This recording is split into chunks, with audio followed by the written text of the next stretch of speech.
Purbaya beberapa minggu lalu menyatakan apabila ekonomi tidak membaik 2026, maka dia takut terkait dengan penggantian rezim. Kalau ini menyatu dan bisa saja mereka sekarang sudah melakukan langkah bahwa oke lah, Prabowo ganggu kita maka kita ganggu dia. Tidak, yang pasti aman adalah naikkan Gibran.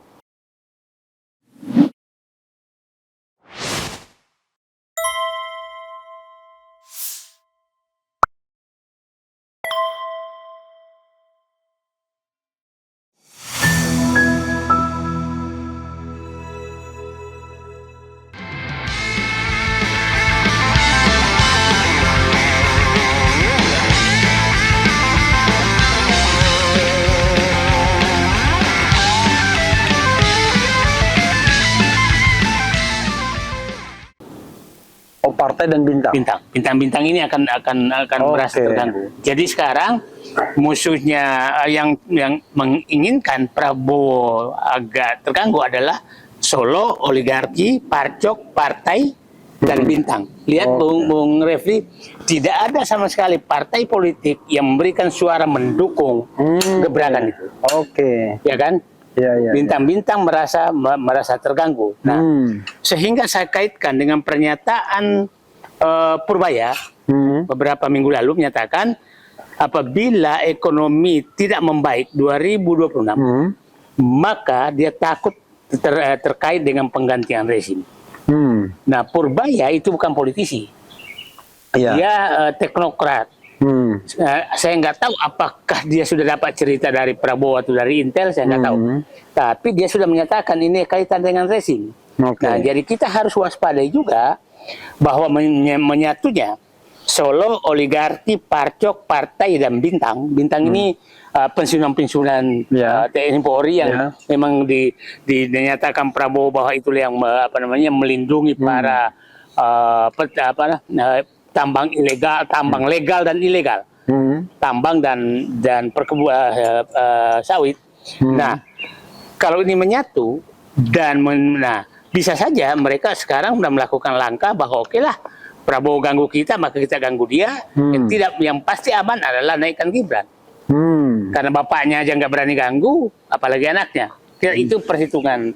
Tapi mereka tidak memikirkan terhadap keselamatan dan kedaulatan negara. Itu kira-kira gampang sekali dianalisis, Bung Refli, dan saya pikir sebagai ahli tata negara pasti Pak Bung Refli paham bahwa itu yang terjadi. Kan saya tidak melihat sama sekali para bintang-bintang yang kita kenal dididik Sabta Marga, dididik Tribrata, tapi nggak ada yang keluar pernyataan mendukung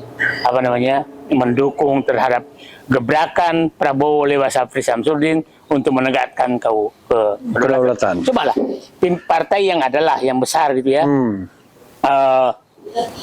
Demokrat nggak keluarin pernyataan tuh, PDIP nggak ngeluarin pernyataan tuh, Golkar nggak mungkin mengeluarkan itu, gitu kan. Jadi jangan lupa Puang, bahwa kalau kita mengkritik partai institusi itu boleh. Jadi nggak boleh kita dituntut balik karena mengkritik partai. Karena partai itu ya institusi publik. Institusi beda dengan orang kan. Nah, saya sudah menyelesaikan makan buah tadi, pisang, apel, jeruk. Nah, makanan yang kedua, Daeng. Waduh. By Dr. Tifa ini ya. Makanan kedua 5 butir telur. 5 butir telur, tetapi kuningnya dibuang. Kuningnya tidak disertakan untuk 3. Jadi 2 yang utuh, 3 yang ini. 3 yang 3 yang tidak utuh, 3 yang putihnya aja. Dimasak dengan olive oil. Biar sehat dia, nggak ada minyak biasanya. Ini kan biasanya Bung Refli kalau orang ini kan memulihkan kondisi Bung Refli yang dulu menyelesaikan masalah gejala gula, menahan kesakitan ini. Nah, tapi kalau orang kan biasanya orang gula itu cuma makan obat doang. Menurun gula itu aja. Ya, itu kan tidak, itu sama dengan gini. Kalau saya ya, prinsip penyakit itu, ini kita random ya. Prinsip penyakit itu adalah kalau misalnya Anda pusing, Anda cuma minum bodrat atau dikasih ini, hilang pusingnya. Tapi penyebabnya Anda tidak menyelesaikan masalah. Mungkin masalah Anda mungkin kurang gizi, ya kan? Sehingga struktur badan Anda mudah sakit dan lain sebagainya, kan?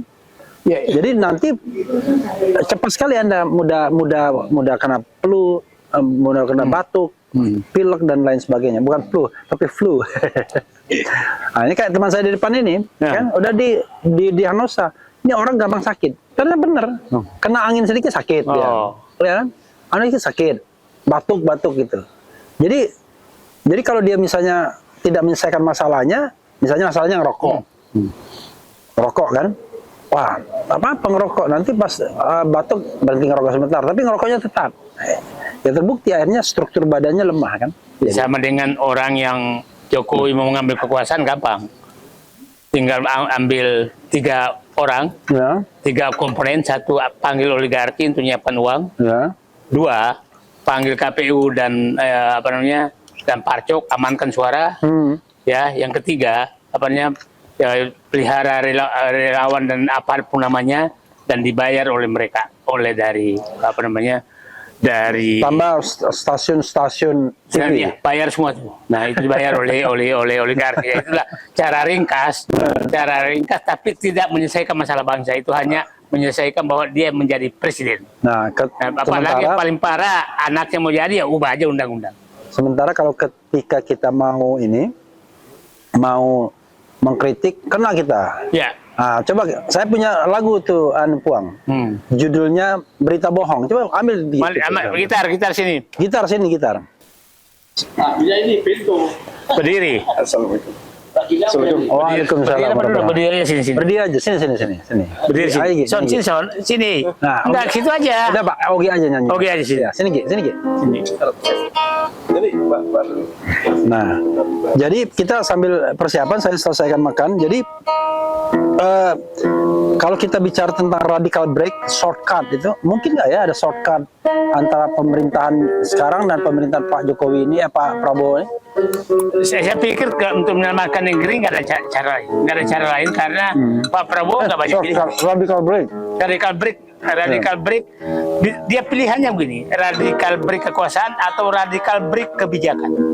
Kalau dia tidak melakukan radical break kebijakan, maka dia bisa mengarah ke radical break kekuasaan. Dan saya pikir geng SOP sedang menyiapkan itu, radical break kekuasaan. Nah, Pak Prabowo harus milih nih. Kalau dia melakukan radical break terhadap kebijakan, maka rakyat bersama Prabowo. Tapi kalau tidak melakukan radical break terhadap kebijakan, maka rakyat diam. Rakyat diam ya terserah lah gitu kan. Nah, yang saya was-was ini mulai sekarang, mulai agak jenuh rakyat nih karena udah terlalu lama menunggu gitu. Lihat Bung Refli sebelum 1 tahun itu semangat rakyat mendukung Prabowo tinggi banget. Tinggi banget kan. Nah, sekarang mulai memang nggak bisa lagi gitu. Dan mulai kata-kata itu keluar. Memang nggak bisa lagi diharap. Nah, kemarin kita agak mendapat angin lagi setelah Syafri Samsudin ke Morowali, gitu kan? Syafri Samsudin ke Morowali itu kita masih mendapatkan ada lagi harapan-harapan seperti itu, gitu loh. Nah, tapi rakyat juga capek hanya begini-begini aja terus, gitu loh. Nggak ada. Kenapa sih orang-orang yang terlibat tuh diperiksa ini bahwa Anda melakukan kesalahan, gitu loh. Itu. Nah, karena ya Pak Prabowo ini kelihatannya ingin memperbaiki tapi tidak mau menyingkirkan perusak. Terlalu baik atau terlalu takut? Ya saya masih, kalau orang lain menyatakan terlalu takut, saya masih menyatakan bahwa ya itulah. Otak kerambo hati rinto. Itulah Prabowo gitu. Dan selalu ingin menyatakan persatuan, padahal nggak bisa.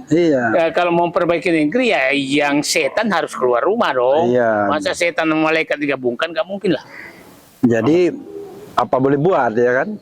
Tetap dikasih makan, tapi jangan ikut-ikutan. Betul, jangan ikut-ikutan. Cobalah kita lihat yang bikin banjir ini kan kerjaan daripada menteri-menteri yang masih ada di dalam.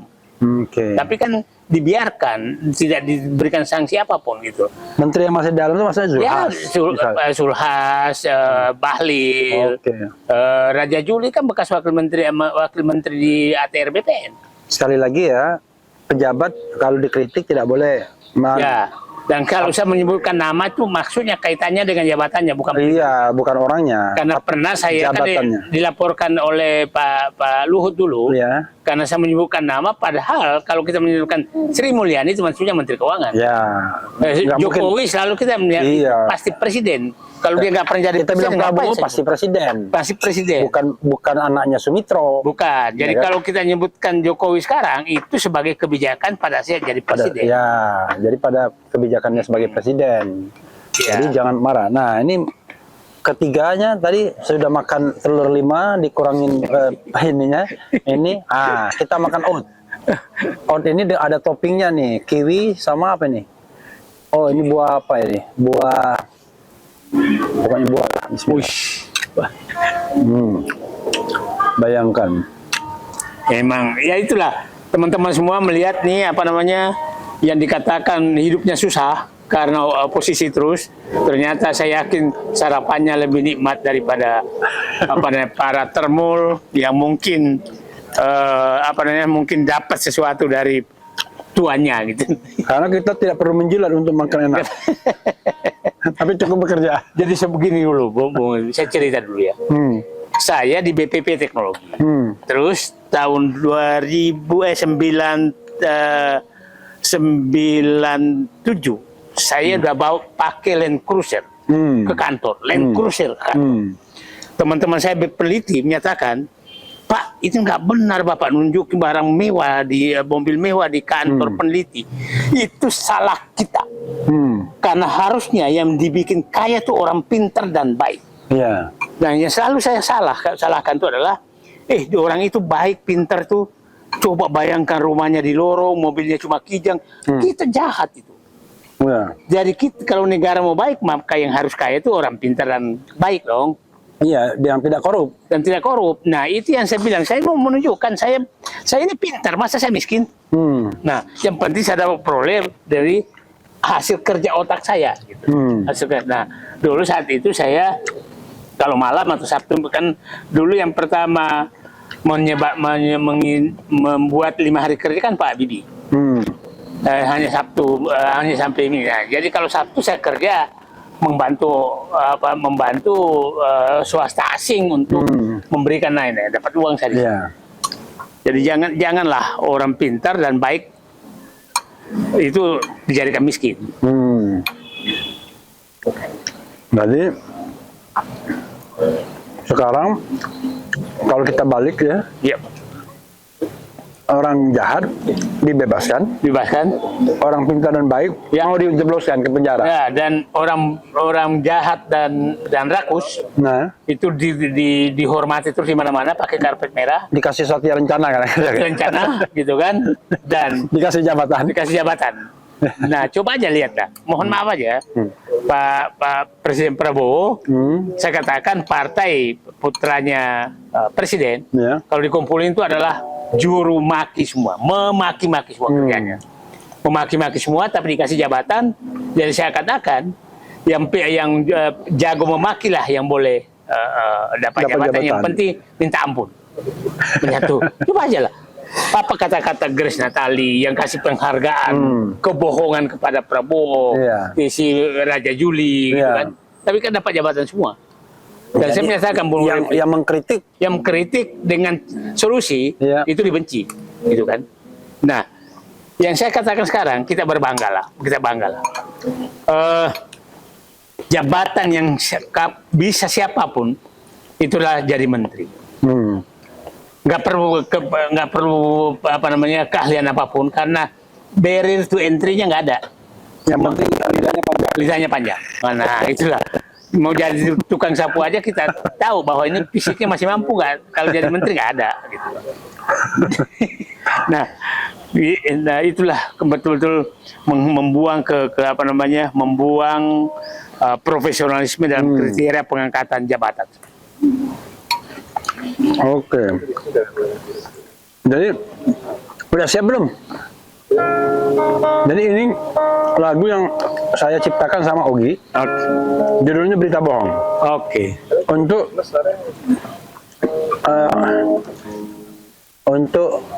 ayo ke sini dong.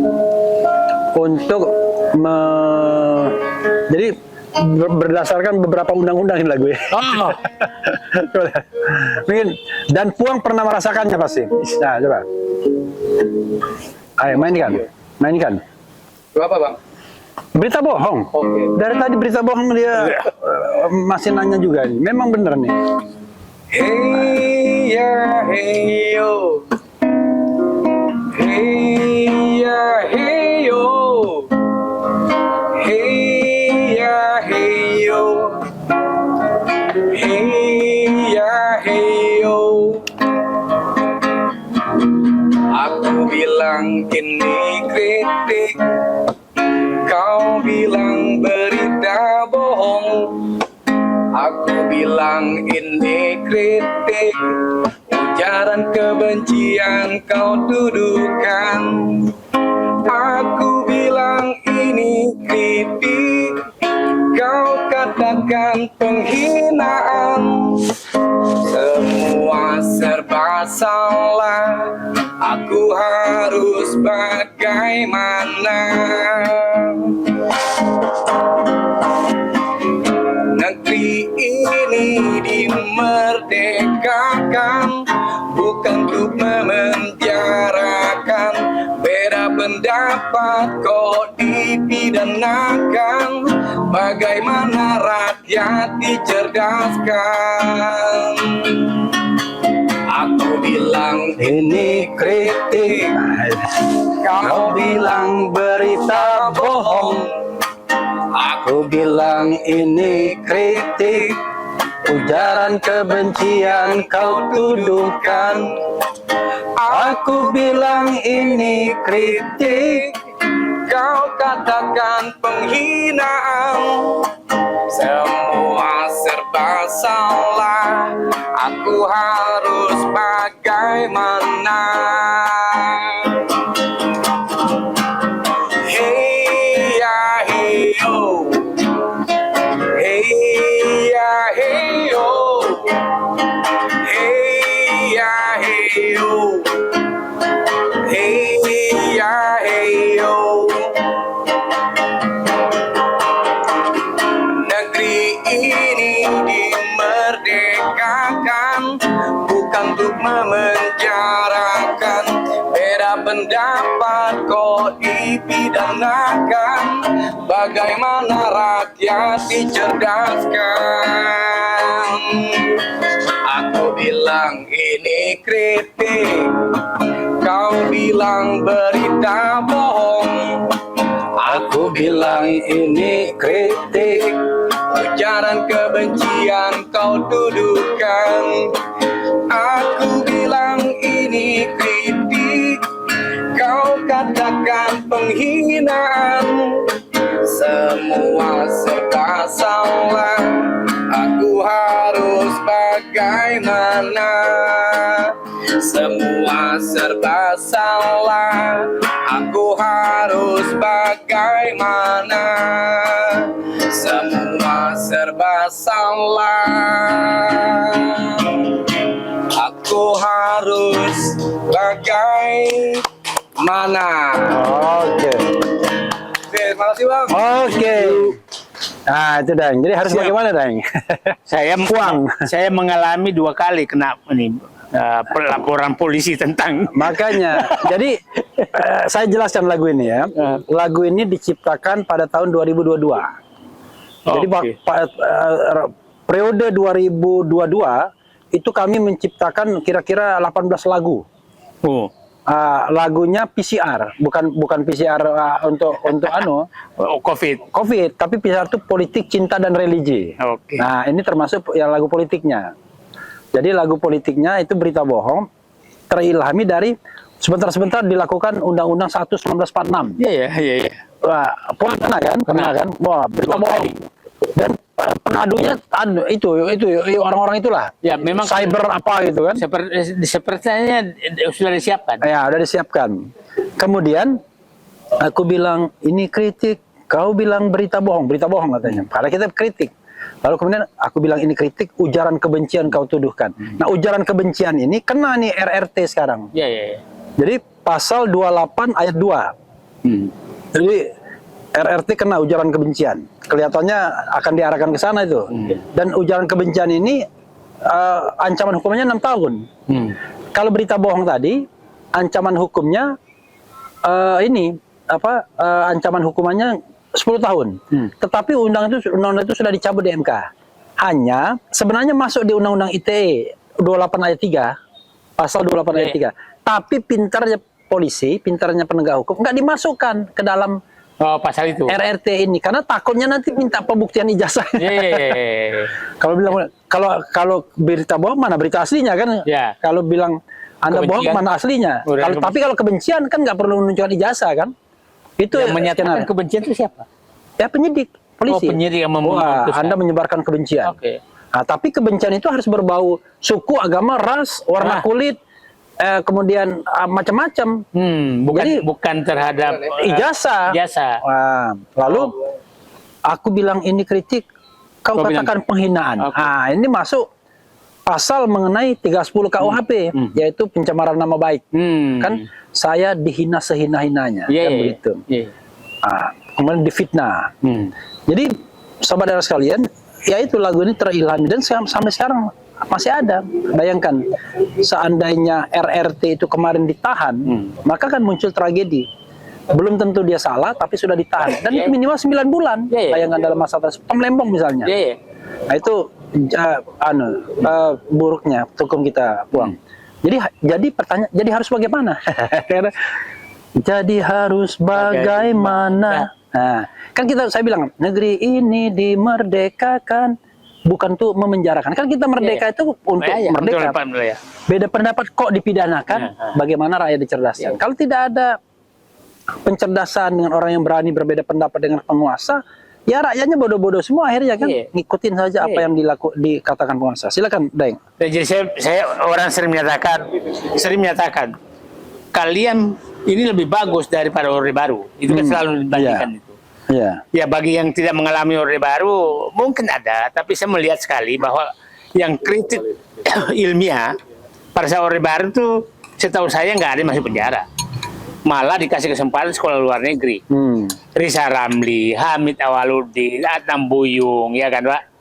Adam Buyung Nasution, itu sekolah baik, balik di Indonesia ditampung tidak dihalangi gitu loh. Jadi mana?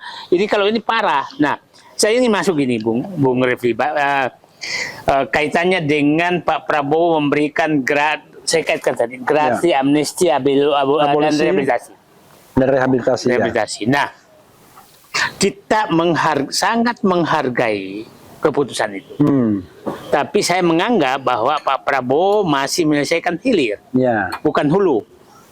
Ya kan? Nah, saya katakan kan sebenarnya saya mengikuti 3 kasus, yaitu Lembong, Charlie Chandra, kemudian Mbak Ira.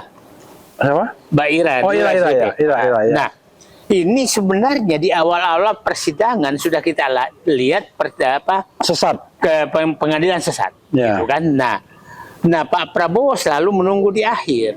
Padahal sebenarnya penggunaan hak presiden itu, Bung Refli pasti tahu, umumnya digunakan terhadap keputusan rezim sebelumnya, bukan keputusan pada saat dia berkuasa.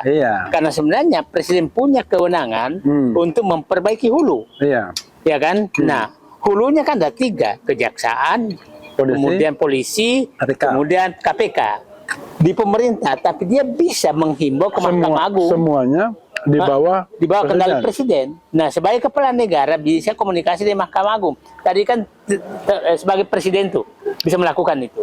Nah, ini bahaya sekali kalau diteruskan cara ini karena tidak memperbaiki hulu, hanya menunggu di hilir gitu kan. Nah, kenapa ini bahaya? Karena bisa saja muncul mafia hukum di sekitar presiden.